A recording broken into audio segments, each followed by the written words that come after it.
कोल्हापूरच्या जिल्हाधिकाऱ्यांशी तासभर चर्चा करून महाराष्ट्रातील पावसाचे प्रमाण जाणून घेण्यात आले आहे। आमचे अधिकारी दर अर्ध्या तासाला कोयना जलाशयातून माहिती देत आहेत, असे जिल्हाधिकारी मोहम्मद रोशन म्हणाले।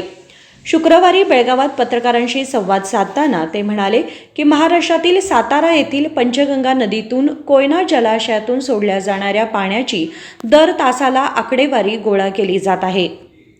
ಎಲ್ಲರಿಗೂ ನಮಸ್ಕಾರ। ಇವತ್ತು ಬೆಳಿಗ್ಗೆ ಮುಖ್ಯಮಂತ್ರಿ ಅವರ ಆಫೀಸಿಂದನೂ ನಮ್ಮ ಜೊತೆ ಚರ್ಚೆ ಮಾಡಿದ್ದಾರೆ। ಹಾಗೂ MD KBJNL ಸಾಹೇಬರು ಹಾಗೂ ರಶ್ಮಿ ಮಹೇಶ್ ಮೇಡಮು ಹಾಗೂ ವಾಟರ್ ರಿಸೋರ್ಸಸ್ ಅಪರ ಮುಖ್ಯ ಕಾರ್ಯದರ್ಶಿಗಳು ಗೌರವ್ ಗುಪ್ತಾ ಸಾಹೇಬರು ಹಾಗೂ ಜಿಲ್ಲಾ ಉಸ್ತುವಾರಿ ಮಂತ್ರಿಗಳು ನಮ್ಮೆಲ್ಲರ ಜೊತೆ ಇವತ್ತು ಬೆಳಿಗ್ಗೆ ಒಂದು ಅರ್ಧ ತಾಸು ಚರ್ಚೆ ಮಾಡಿ ಮಹಾರಾಷ್ಟ್ರದಲ್ಲಿ ಏನು ಈಗ ಸಿಚುವೇಶನ್ ಇದೆ ಅದರ ಬಗ್ಗೆ ನಮ್ಮಿಂದ ಮಾಹಿತಿ ತಗೊಂಡಿದ್ದಾರೆ।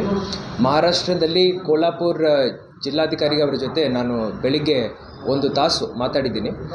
ಅಲ್ಲಿ ಪಂಚಗಂಗಾ ನದಿ ಇರ್ಬೋದು, ಮೇಲೆ ಸತಾರದಿಂದ ಕೊಯ್ನಾ ಡ್ಯಾಮಿಂದ ನೀರು ಬಿಡುಗಡೆ ಇರ್ಬೋದು, ಅದನ್ನು ನಾವು ಪ್ರತಿ ಗಂಟೆಗೆ ಒಮ್ಮೆ ಮಾನಿಟರ್ ಮಾಡ್ತಾ ಇದ್ವಿ। ಸದ್ಯಕ್ಕೆ ನಮ್ಮ ರಾಜಪುರ ಬ್ಯಾರೇಜಿಂದ ಸರಿಸುಮಾರು 1,80,000 ಕ್ಯೂಸೆಕ್ ನೀರು ನಮ್ಮ ಜಿಲ್ಲೆ ಒಳಗಡೆ ಬರ್ತಾ ಇದೆ। ಅದೇ ರೀತಿ ದೂದಗಂಗಾ ಹೋಗಿ ಅದರಲ್ಲಿ ಸೇರಿಸ್ಕೊಂಡು ಕಳ್ಳೋಳ ಬ್ಯಾರೇಜ್ ಹತ್ರ 2,25,000 ಕ್ಯೂಸೆಕ್ಸ್ ಅಲ್ಲಿಂದ ಈಗ ಹರಿತಾ ಇದೆ। ಇದೆಲ್ಲ ಹೋಗಿ ಆಳ್ಮಟ್ಟಿಗೆ ಸೇರುತ್ತೆ।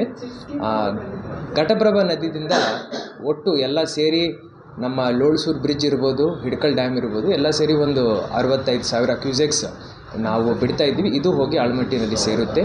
ನಿನ್ನೆ ನಾನು ಹೇಳಿದ ಹಾಗೆ ನಿನ್ನೆಯಿಂದನೇ ಸರಿಸುಮಾರು 275 3 ಲಕ್ಷ ಕ್ಯೂಸೆಕ್ಸ್ ತನಕ ಆಳ್ಮಟ್ಟಿನಿಂದ ಬಿಡ್ತಾ ಇದ್ದಾರೆ।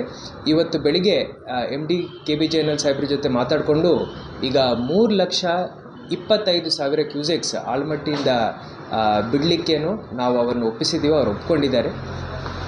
ಈಗ ಅದರಿಂದ ಮಹಾರಾಷ್ಟ್ರದಲ್ಲಿ ಏನು ಇನ್ನೂ ಮಳೆ ಆಗ್ತಾ ಇದೆ, ಕೋಲ್ಹಾಪುರದಿಂದ ಏನು ನೀರು ಬರಿತಾ ಇದೆ, ಅದನ್ನು ನಾವು ತಡ್ಕೊಳ್ಳಿಕ್ಕೆ ಈಗ ಸಿದ್ಧರಾಗಿದ್ದೀವಿ ಅಂತ ಹೇಳಲಿಕ್ಕೆ ಬಯಸುತ್ತೇವೆ। ಸರಿ, ವಿಶೇಷ ಅಧಿಕಾರಿಗಳನ್ನ ನೇಮಕ ಮಾಡ್ತೀವಿ। ಈಗ ಆಲ್ರೆಡಿ ಎಲ್ಲ ಕಡೆ ಪ್ರತಿ ತಾಲೂಕಿನಲ್ಲಿ नोडल ऑफिसर्सनु ನಾವು पावसाची समस्या ऐकण्यासाठी प्रत्येक तालुक्यामध्ये नोडल अधिकारी नेमण्यात आले असून पूर हेल्पलाईनही सुरू करण्यात आली आहे, असे जिल्हाधिकारी म्हणाले। राजशेखर हिरेमठ, KMM मराठी, बेळगाव।